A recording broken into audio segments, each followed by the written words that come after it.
How did you get ahead financially? I need some advice. I am working to get myself out of debt, which is $30K student loan, and wanted some ideas on what worked for you on your financial planning journey.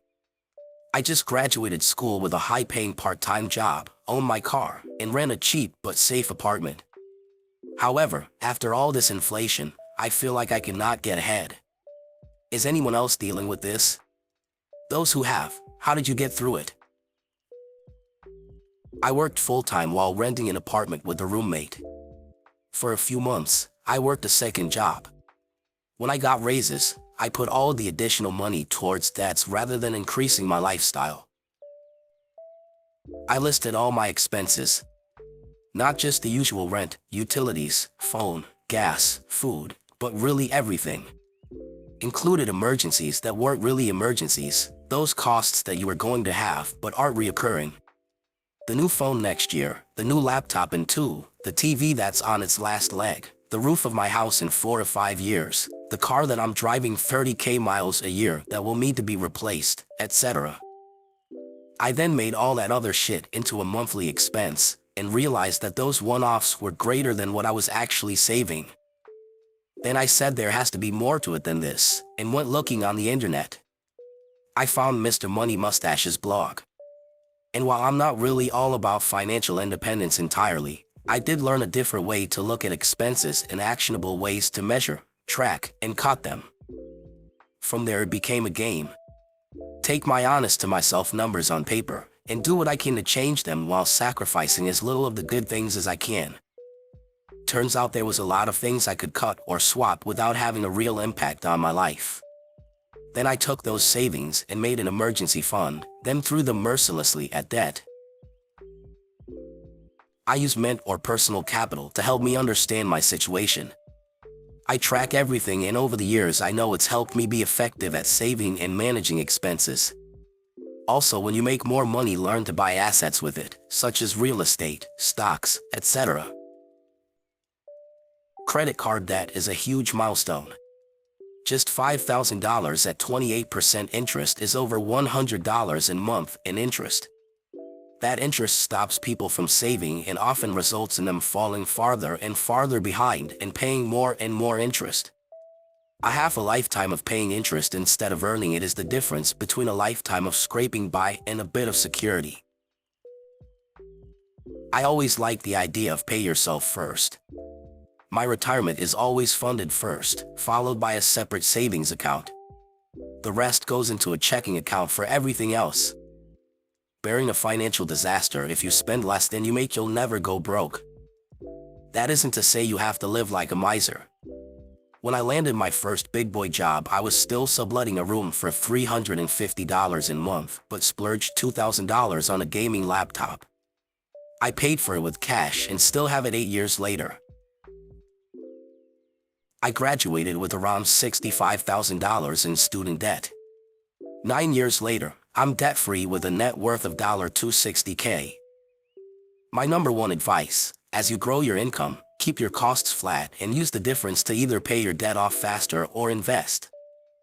This is referred to as avoiding lifestyle inflation, but I won't specifically urge you to focus most on the big, recurring costs, your housing and your vehicle. Get these right, and I wouldn't sweat the extra latte or fancy pasta at the supermarket as your income increases.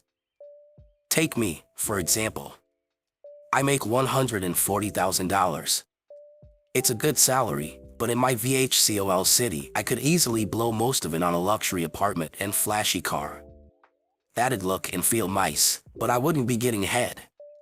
Instead, I continue to live with multiple roommates and pay less than $1,000 per month, and plan to continue doing so until I buy a property of my own. I drive a paid-off, unimpressive car that I bought used 6 years ago for just over $10,000. These decisions alone are saving me $2,000 every month, and that's extra I can invest on top of already maxing out my 401k, IRA, and HSA. It sounds like your current housing arrangement and car are already fairly economical. And since it's probably all you can afford, it may not feel like that's putting money in your pocket. But if you keep these costs fixed even as you get raised and promotions over the year ahead, you'll start to feel yourself gain traction. While you are young, I'd personally work more. Second job or side hustle. Up until I had kids, I always worked 2 and sometimes 3 jobs. One extra job I had was working at a gym, so I got a free membership and would do a quick workout after a shift to maximize my time. Also consider selling back any PTO you might get at the full-time gig. Since you were young, can you live with parents for a while? Basically, I'd make myself uncomfortable for right now so you can be more comfortable later. I'm now 41 with 3 kids and live a pretty comfortable life because of all the work I put in when I was younger, and I'm so glad. It's a lot harder when you add in kids. Budget a cheap lifestyle. As you get developed through your career, don't spend more money. I'm almost 40 and my monthly bills are similar to the bills I had as a 25-year-old. My household income is $300,000, but we still rent at $2,000 per month. It may not be something you can or want to do, so I could just be talking in a vacuum, but for me it was joining the military. I'll put free in quotes because nothing in life is really free, but to have a base pay plus free healthcare, free housing, free food, free education with stability on top of all of that feels great. And I could go on there too. The benefits are life-changing, and by the time I got out, getting to the point of having no debt was a sink. And now working in the private sector with a degree and military experience, employers really want you. Combine that with always having an interest in personal finance and just being level-headed in general, my salary and benefits are really good, and work-life balance is now second to none. Altogether, that is how I personally feel I got ahead financially. I finally sucked it up and started living frugally. Lived with roommates, didn't eat out as much, cut way back on going out with friends to bars, etc. I threw all that extra money at the credit cards. After those were knocked out, I switched to student loans. I also shopped for my expenses like cell phone, car insurance, and so on. Switching to a low-cost cell phone carrier like Cricket saved $500 in the first year alone. It's not an easy journey, but it is simple. Looking back, I should have made an emergency fund earlier, but it worked out. The keys are not bringing in new expenses along the way, no new car payments, credit card debt, basically staying mindful of your spending. Delay large purchases, or buy used.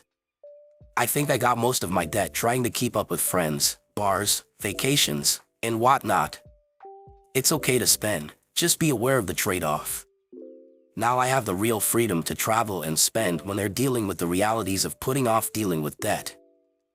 The last point I'd say is, if your company offers a 401k match, contribute at least enough to get the match. I know when you're paying off debt, the inclination may be to throw all the money you can at it. In this case, by foregoing the match, you're actually giving up part of your salary or compensation. I bought a house, a crappy, tiny, horrible POS, and fixed it enough to live in it for a few years to save money. For reference, this place was under $80,000 and the average price in the area was $350,000. Now it is around $500,000. We were there for several years and saved a ton of money and bought a much better home in the best school district in the area. We were also able to max retirement and dump $10,000 into each $529 for my kids. Small crappy homes are better than renting and still accumulate equity. The utilities are less, and as long as you don't have something major happen, you will survive. We had to change the air conditioner, but we put in a split unit as it was cheaper and I could DIY. Never spend more than you can afford. Save, and invest. Don't try to keep up with the Jones. Cook your own meals. Partake in fun but inexpensive activities, hiking, etc. Find the cheapest rent possible.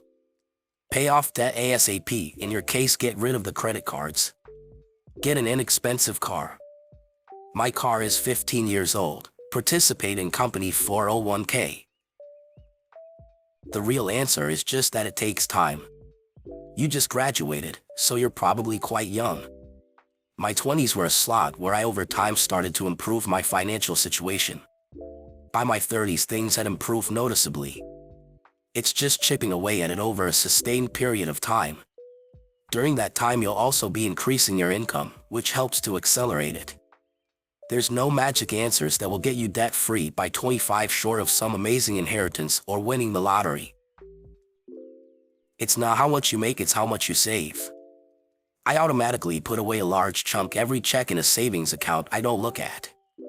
I don't waste money on coffee, breakfast, lunch at work, expensive dinners, going drinking. People say that's not significant, but write down every penny that you spend then add it up and you'll see it's a lot more than you think. The avocado toast thing is valid. Put money into a Vanguard fund every week. Keep emergency savings. Compound interest is the most amazing thing in the world. Don't buy cars.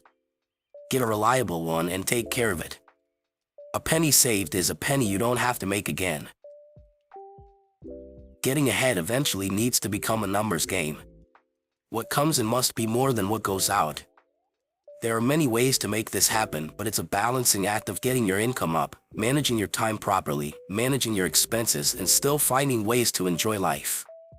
It takes time, and it does work as long as you're persistent. The most important part of this all, however, is having a long-term vision to provide the motivation that will be necessary to get you through the marathon of it all. FYI, over 10 years ago my wife and I were flat broke newlyweds. $50,000 of debt and had no clue how to get ahead. It was a mindset change that we shifted to, and today we have a net worth over 1 M.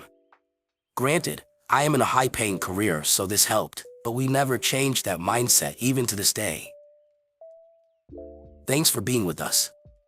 What are your thoughts on these comments? Is there something that you are doing differently? What would you like to hear from us in the coming videos? See you in the next one.